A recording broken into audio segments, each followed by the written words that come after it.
নেই তুমি, বলো কোথায় আছো অভিমানী।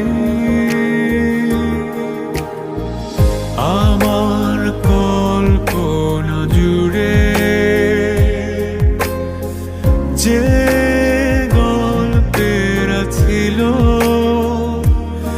আড়ালে সব লুকোনো,